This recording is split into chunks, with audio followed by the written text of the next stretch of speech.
গাজা শহরের একটি আবাসিক ফ্ল্যাটে ইসরায়েলি বিমান হামলায় মুহূর্তের মধ্যেই স্তব্ধ হয়ে যায় একটি পুরো পরিবার।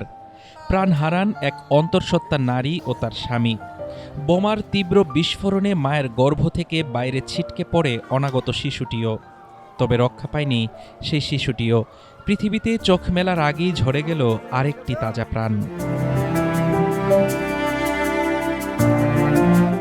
আন্তর্জাতিক গণমাধ্যম আল জাজিরার এক প্রতিবেদন বলছে, মার্কিন প্রেসিডেন্ট ডোনাল্ড ট্রাম্পের চুক্তির ঘোষণার পর সাধারণ ফিলিস্তিনিদের মনে কিছুটা আশা জেগেছিল।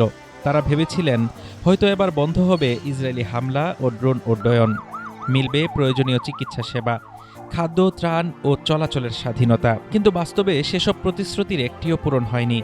উল্টো দিন দিন বাড়ছে মৃতের সংখ্যা, যা পুরো গাজাবাসীকে ঠেলে দিয়েছে চরম হতাশা ও উদ্বেগের মুখে।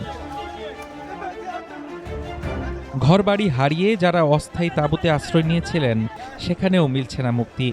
একের পর এক তাঁবু লক্ষ্য করে চালানো হচ্ছে হামলা। অনেকে বেঁচে থাকার টানে এক স্থান থেকে অন্য স্থানে ছুটছেন, আবার ফিরে এসে দেখছেন তাদের সহায় সম্বল বলতে আর কিছুই অবশিষ্ট নেই। শূন্য থেকে বারবার শুরু করতে হচ্ছে জীবনের লড়াই।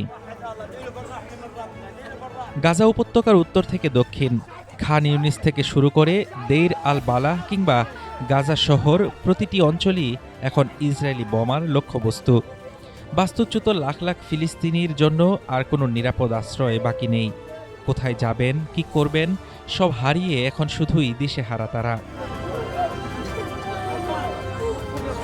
ত্রাণ আর চিকিৎসা সেবার আশ্বাস থাকলেও গাজাবাসীর কাছে বাস্তবতা শুধুই বোমার বিকট শব্দ আর স্বজন হারানোর কান্না।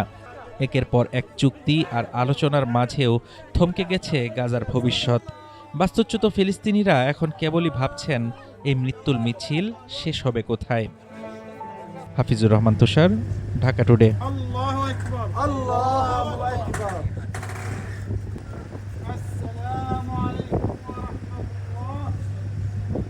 السلام عليكم ورحمة الله. الله يصبرني على فراقك.